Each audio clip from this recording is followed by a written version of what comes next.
Al Señor por su palabra. Si no fuera por su palabra, vano sería todo esto. Pero gracias a Dios por lo que Él ha hecho por nosotros. Vamos a tomar las escrituras y vamos a leer en el libro de Éxodo, el capítulo 17, el verso 8.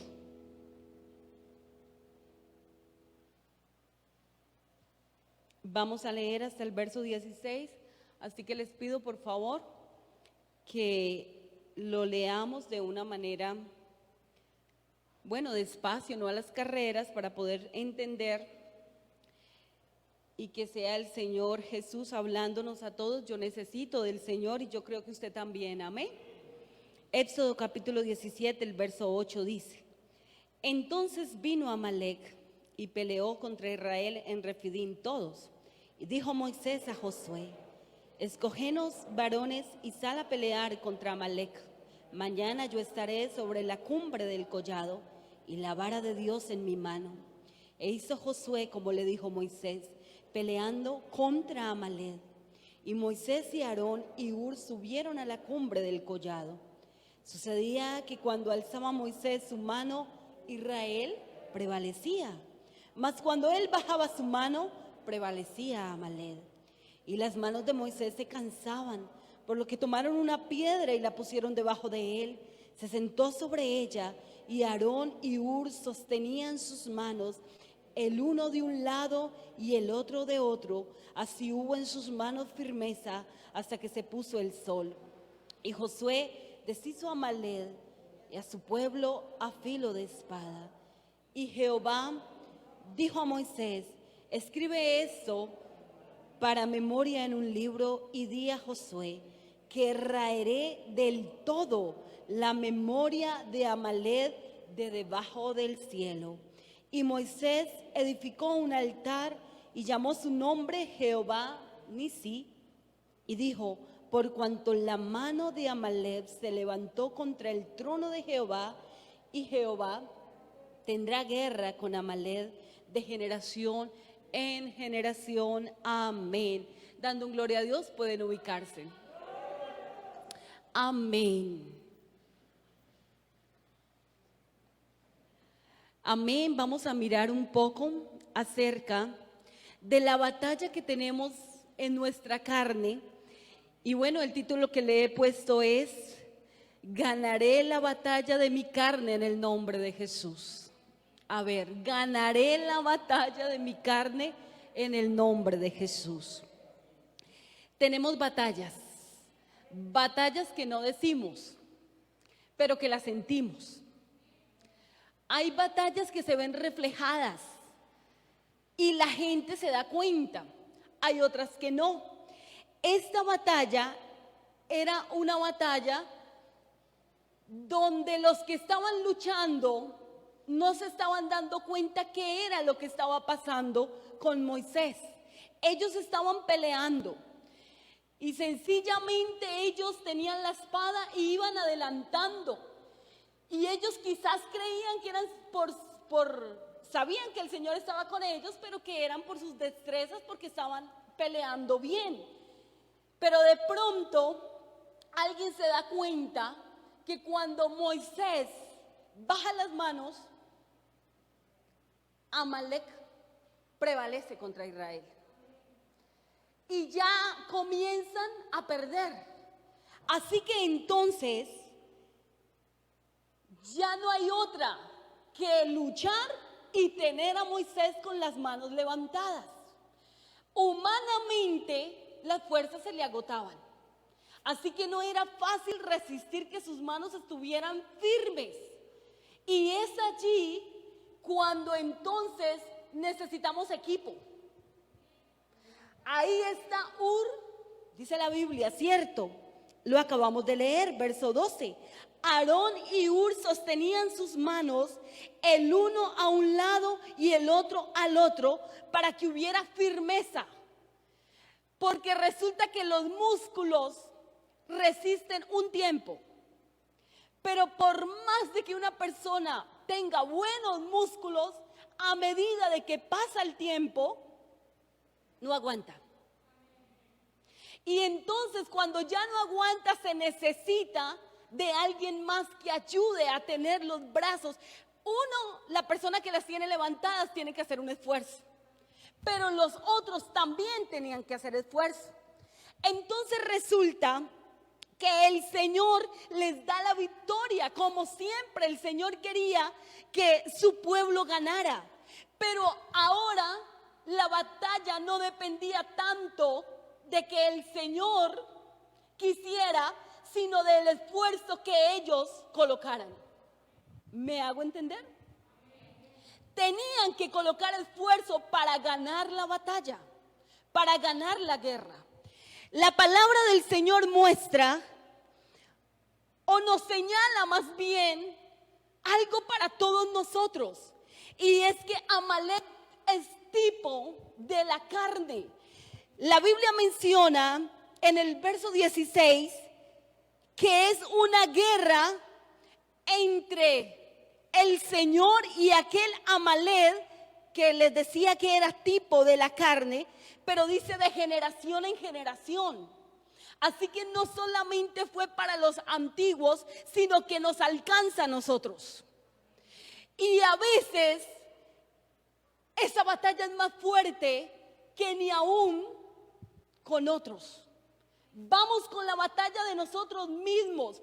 Vamos a mirar las batallas que pasamos humanamente y nos vamos a dar cuenta que si fuera por nosotros, no quisiéramos vivirlas. Nos avergonzamos de los pensamientos que a veces vienen. ¿O no es así? Nos da vergüenza de que a veces nos da envidia, nos dan celos, nos dan unas iras tan horrorosas que uno dice, pero ¿a qué horas? ¿Y por qué dije o hice y no quería? Resulta que el Espíritu de Dios está en nosotros, pero seguimos en la carne, así que en nuestra humanidad tenemos lucha. La palabra del Señor nos muestra que necesitamos tener constancia. Y eso era lo que significaban los brazos arriba. Perseverancia. Quiero que miremos a la luz de la palabra. Santiago, el capítulo 4, el verso 8 dice: acercados a Dios y Él se acercará a vosotros. Limpiad vuestras manos, pecadores, y vosotros de doble ánimo purificad vuestros corazones. Por eso la lucha es de generación en generación. ¿Por qué? Porque resulta que el corazón del hombre es engañoso. Por eso es que usted se aterra y yo me aterro de comportamientos que no deberíamos tener, o de pensamientos que ¿por qué nos vienen? ¿Es así? Amén. ¿Qué dicen las Escrituras? Limpiad las manos, los de doble ánimo. Las manos se deben levantar, pero ¿qué dice la Biblia? Ayúdenme. Levantando manos santas, sin ira y sin contienda. Así que hay una pelea que debe ser vencida, pero que depende del esfuerzo de usted y mío para ganarlo. Absolutamente. La Biblia menciona, Mateo el capítulo 6, el verso 24 dice: nadie puede servir a dos señores, porque aborrecerá a uno y amará al otro, o se apegará a uno y despreciará al otro. No podéis servir y a Dios y a las riquezas. Cuando alguien es de doble ánimo, escuche esto. El problema es que intentamos acercarnos a Dios con lo que somos, pero fácil nos desviamos por las riquezas de este mundo, y no solamente son dinero. Hay gente que no persigue el dinero, pero persigue la fama. Y ni tienen dinero, porque no les dura. Les llega, pero no les dura. Pero les encanta la fama. Así que hablemos un poquito de nosotros. ¿Qué podríamos nosotros pensar en las cosas que dijéramos, pero cómo así que nadie, yo le sirvo a Dios, pero de verdad que tanto le sirvo? Porque cuando yo le sirvo a Dios, yo debo ser sincero o sincera conmigo misma. Amén, o consigo mismo. Cuando alguien es sincero, le da al Señor lo que le estorba. No es de otra manera. Y usted va a decir, ¿cómo así que darle al Señor lo que me estorba? Claro, porque hay cosas que nos estorban y puede ser un amor humano. Y si no es el que el Señor quiere, porque sabe que va a ser un tropiezo para su vida, no hay otra que entregársela a Dios. Porque si no se la entregamos, el capricho va a ser terrible y no se puede servir a dos señores. Y estamos en la iglesia. Amén. ¿Qué otra cosa pudiéramos pensar en nosotros? Podríamos decir que a veces las madres, nosotras, amamos tanto a nuestros hijos que le pudiéramos dar el amor o la prioridad a ellos y no nos damos cuenta. Así que hay momentos en que el Señor quiere probar si realmente lo elegimos a Él. Y entonces prueba nuestra carne. ¿Recuerdan lo que pasó con Abraham? El Señor permitió que se probara si realmente Abraham iba a sacrificar a su hijo. Y la Biblia menciona que Él lo sacrificó en su corazón. Así que sí lo hizo y el Señor recibió ese sacrificio como si lo hubiera hecho. Aunque no murió. Pero el Señor descubrió su corazón. Cuando el Señor descubre nuestro corazón, es que nos damos cuenta a qué estamos apegados. Y nosotros, como amamos a Dios, es más fácil que caigamos en el doble ánimo. Porque decimos, no, yo sí amo a Dios, yo sí quiero hacer las cosas bien, pero resulta que es por ratos, o por momentos, o temporadas. Y iniciamos y decimos como si fueran los años. Ya se está terminando el año, entonces decimos, para el 2021 yo le voy a dar lo primero al Señor. Yo voy a ser íntegro o íntegra en todo porque primero Dios. Y arrancamos con el ánimo haciendo las cosas bien, pero van pasando los meses y ¿qué ocurrió? Decaímos. Pero no es el tiempo. El problema está en el corazón. El problema está en nosotros. El problema está en el pensamiento. Así que es cuando necesitamos identificar cómo somos.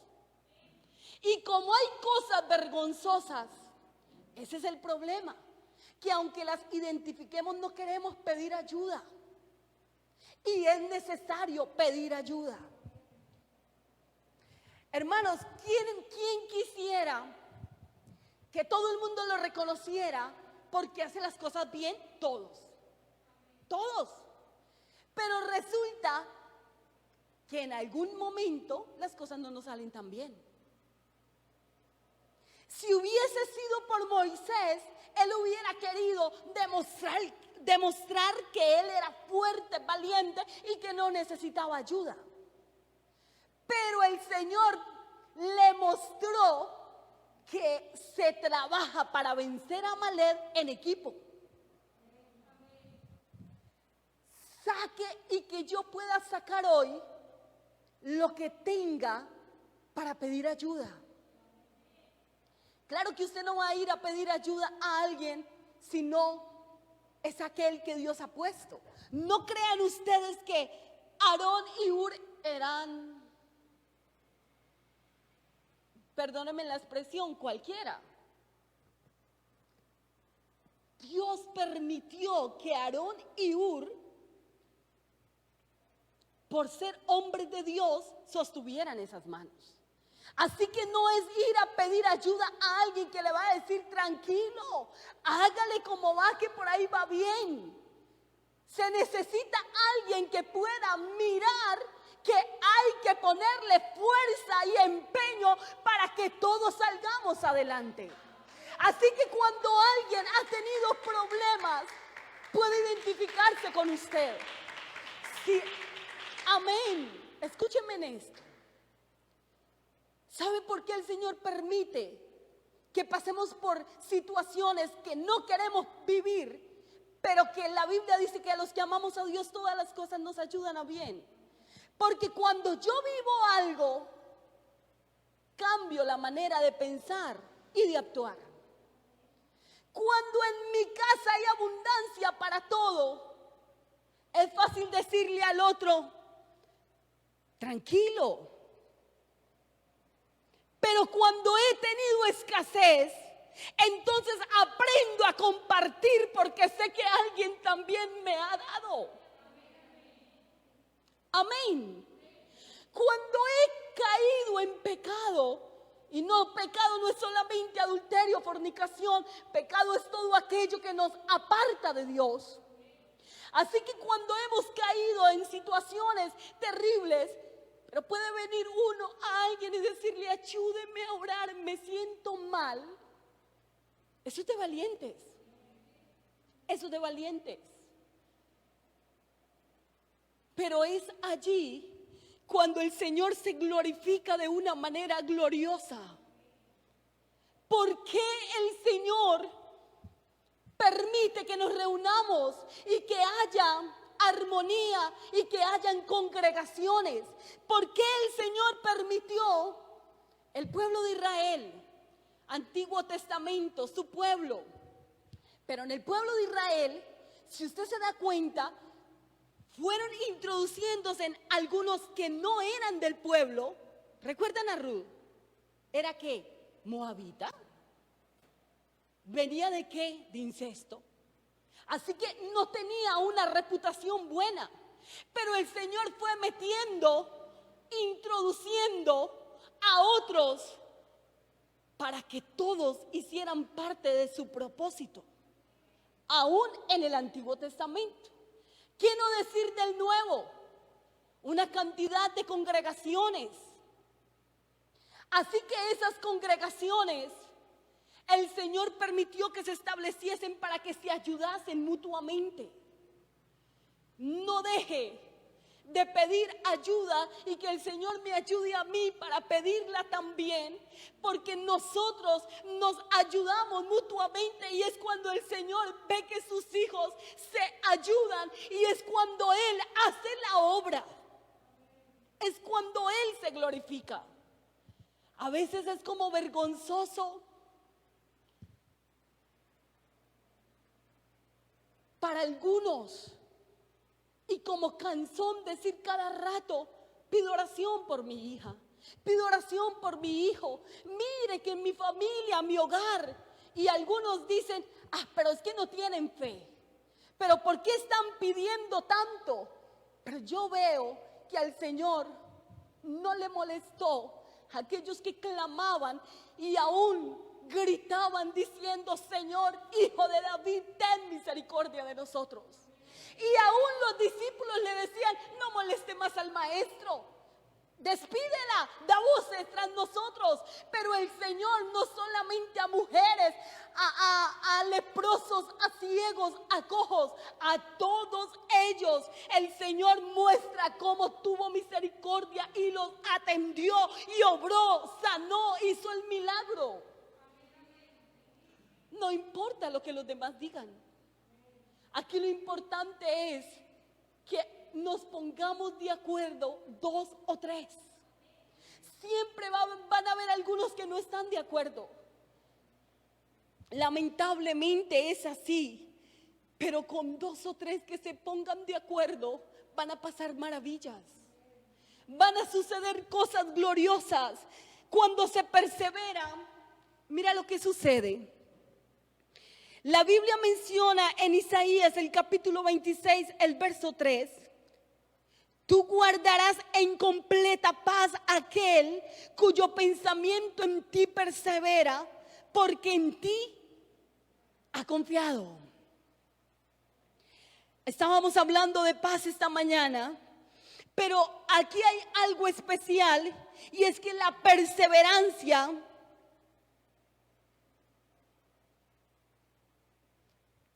permite que podamos ver los propósitos de Dios. No nos cansemos de hacer el bien, dice la Biblia, porque a su tiempo segaremos.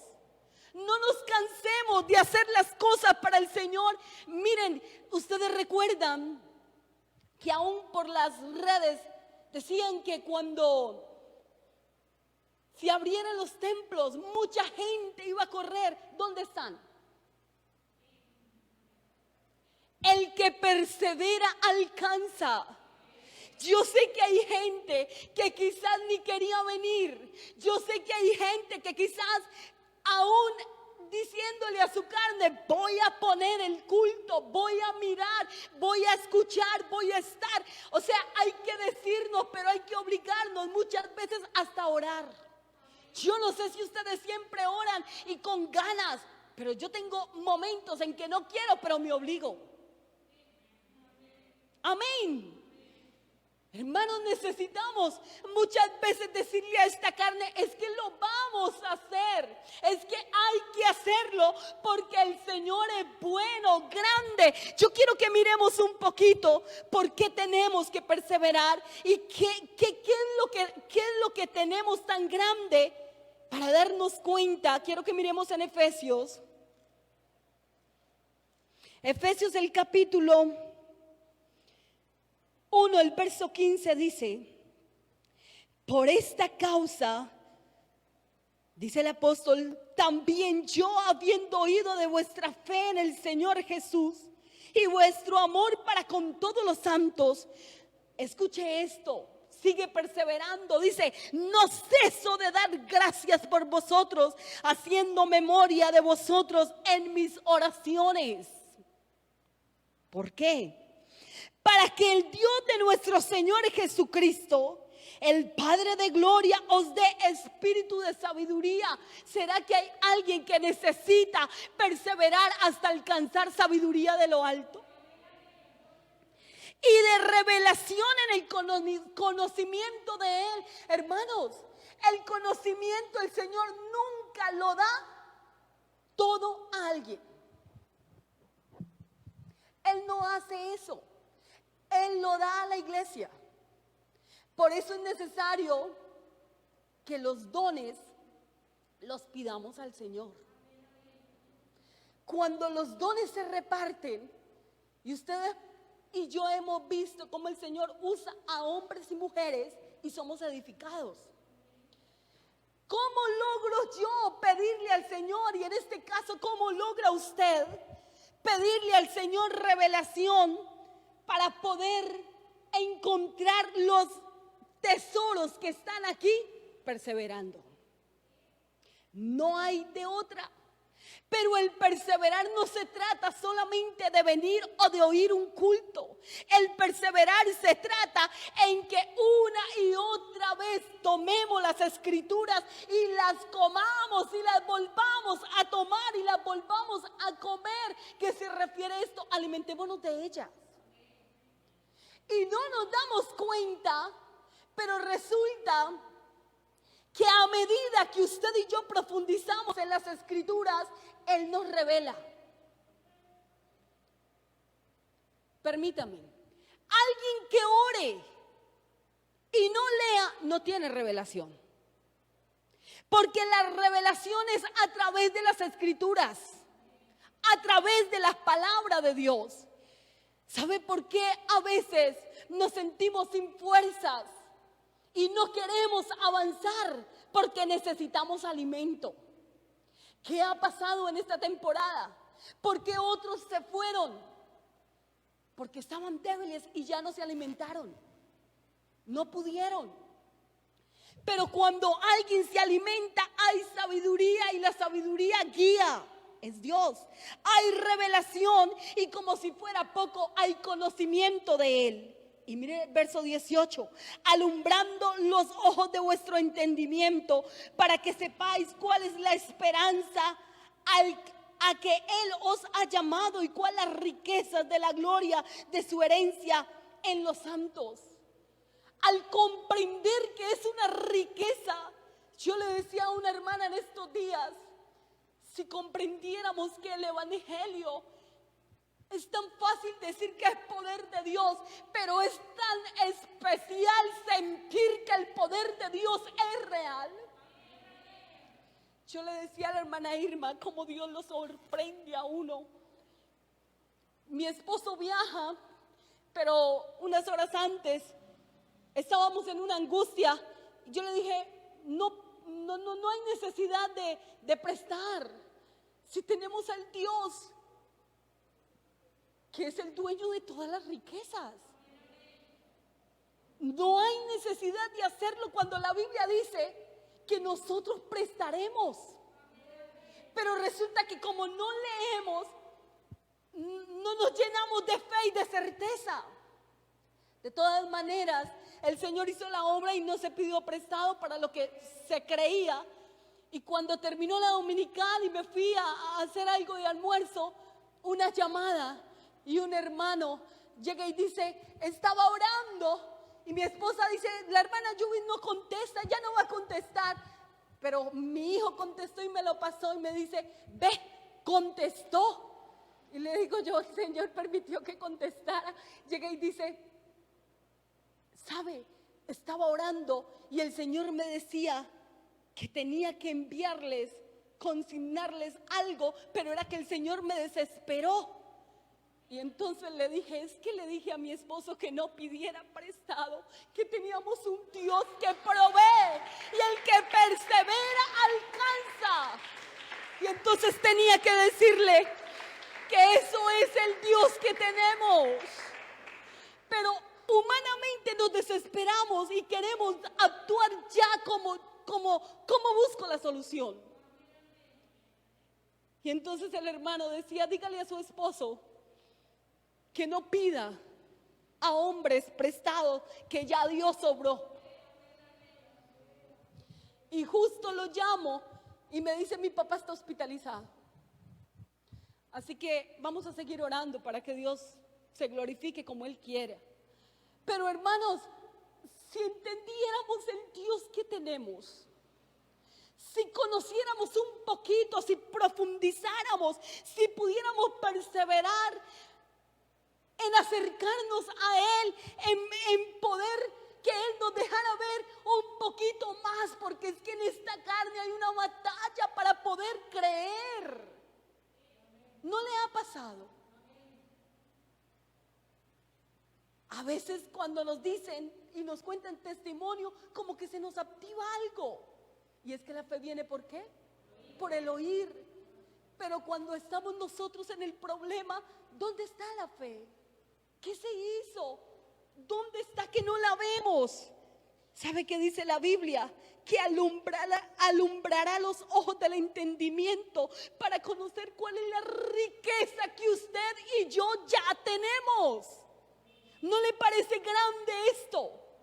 Saber que usted tiene una riqueza, porque es que el dueño de las riquezas y del conocimiento se llama Jesús. Es tu Dios, vive contigo, permanece contigo todos los días hasta el fin, aleluya. Él es verdadero y nos sorprende, pero ¿sabe por qué nos sorprende? Porque somos incrédulos, porque realmente no debería sorprendernos. Deberíamos decir, sabía que Dios iba a hacer algo. Nuestra poca fe, verso 19, dice, y cuál la supereminente grandeza de su poder. Mire estas palabras, es que pongámosle el acento a la palabra. Y cuál la supereminente grandeza de su poder. ¿Qué dice? ¿Para quién? ¿Qué dice? Para con usted y para conmigo. Así que es algo glorioso. Los que creemos según la operación del poder de su fuerza. sabiendo que Él es soberano. Hermanos, es que no importa si morimos, ni siquiera nos mata Satanás. Si usted y yo tenemos a Jesús, hermanos, lo que pasa, dormimos porque seguiremos viviendo, hermanos, para con Él vivimos. Así que no nos puede matar Satanás. ¿Sabe cuándo nos mata y nos destruye? Cuando no somos amigos de Él. Por eso hay muchos que mueren. Por eso hay muchos que no pueden comprender qué es este evangelio. Pero usted y yo lo entendemos. Dice, verso 20, la cual operó en Cristo resucitando de los muertos y sentándole a su diestra en los lugares celestiales. El diablo creía que lo había matado. Pero es que el diablo no lo mató. Él dio su vida. Amén. Sobre todo principado y autoridad y poder y señorío, sobre todo nombre que se nombra no solo en este siglo, sino también en el venidero. ¿Qué le queda grande al que está con el Señor? ¿Qué le queda grande? Nada. Ni siquiera el demonio. Es que nos han enseñado a tenerle miedo a los demonios. Nos han enseñado a huir porque ahí está Satanás. Y sabe que es lo contrario. Ellos debieran huir cuando un hijo de Dios llega. Ellos deben correr cuando hay alguien que realmente tiene el poder de Dios en su vida. Lo contrario, totalmente lo contrario. Las puertas del Hades no prevalecerán ¿contra quién? Contra la iglesia. Quiere decir que a medida que avanza la iglesia, ellos tienen que retroceder. Hermanos, yo le pido al Señor que nos revele hoy qué es lo que usted y yo tenemos. Porque si el Señor nos revela qué es lo que tenemos, nuestro pensamiento cambia. Nuestra manera de actuar será diferente. Y le aseguro que nadie tendrá que decirnos, usted por qué no quiere ir al culto, porque usted entenderá que cuando no quiera ir, porque usted y yo entenderemos que cuando no tenemos ánimo, con más ganas le vamos a decir a esta carne, usted no se manda. Nos vamos a buscar el rostro del Señor, porque a Él adoraré, porque a Él glorificaré, porque la batalla la gano en el nombre de Jesús de Nazaret. Aleluya. Hermanos, si pudiéramos entender lo que el Señor nos dio, dice, y sometió todas las cosas. Se queda algo por fuera cuando dice todas las cosas. Todas las cosas bajo sus pies, y lo dio por cabeza sobre todas las cosas a la iglesia. ¿Quién hace parte de la iglesia? Usted y yo. Va a venir Satanás a destruir nuestro hogar. No puede. Si hay un hijo de Dios allí, no puede. Va a venir Satanás a robarnos un hijo, a decir que entonces va a hacer lo que quiere. Aún podrá, si el Señor se lo permite, destruir la carne. Pero donde haya alguien clamando, el Señor escuchará el clamor. ¿Y sabe qué hace el Señor? Poner un cerco. Porque cuando con Job la Biblia dice que Satanás le dijo, pero ¿cómo? Si es que usted lo cercó.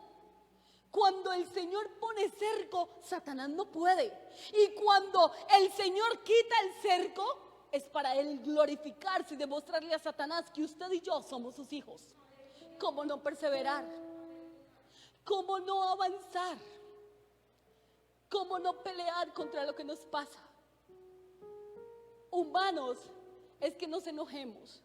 Humano es que nos dé envidia. De humanos es que tengamos pensamientos desagradables, pero de hijos de Dios es que peleemos contra aquello y no permitamos que eso nos haga daño. De hijos de Dios es que nos levantemos y le digamos a eso, retírese, porque yo me postro en el nombre de Jesús a ganar esto que me está haciendo daño. ¿Alguien se quiere ubicar en pie? Vamos a orar.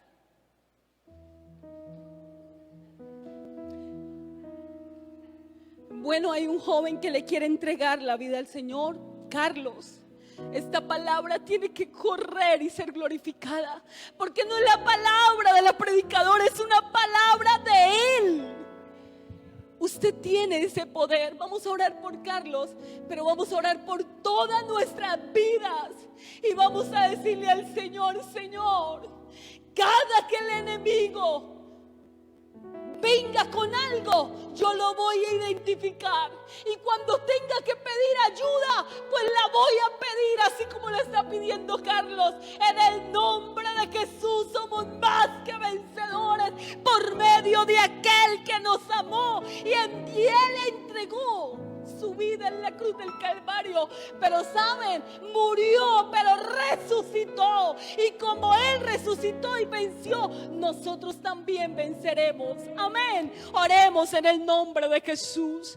Padre celestial, Dios todopoderoso, en este momento, Señor, te damos gracias, Señor, por tu palabra. Te damos gracias, Señor, porque tú eres bueno. Tú que conoces la vida de Carlos, en el nombre de Jesús levantamos sus manos para que tú le des fuerzas, para que tú lo ayudes, Señor. No solamente por Carlos, sino por aquellos también que están orando y necesitan, Señor, de una oración.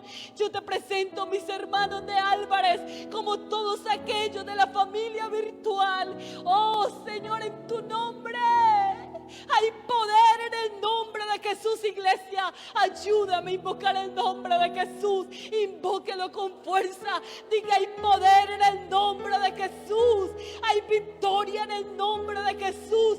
Todo pensamiento que me quiera dañar, todo lo que quiera destruirme, en el nombre de Jesús. Pleitos, celos, ira, contienda, enemistades, en el nombre de Jesús, desvanécelo, Señor.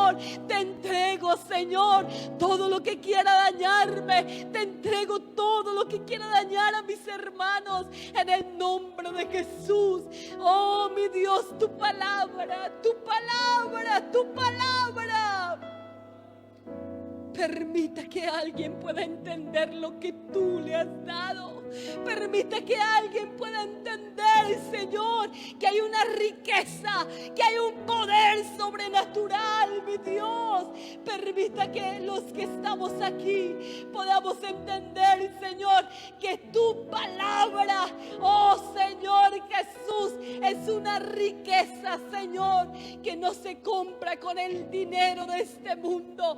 Que la salvación es tan grande que no podemos perderla por nada de esta vida. En el nombre de Jesús hay victoria. En el nombre de Jesús de Nazaret. Gracias, mi Dios.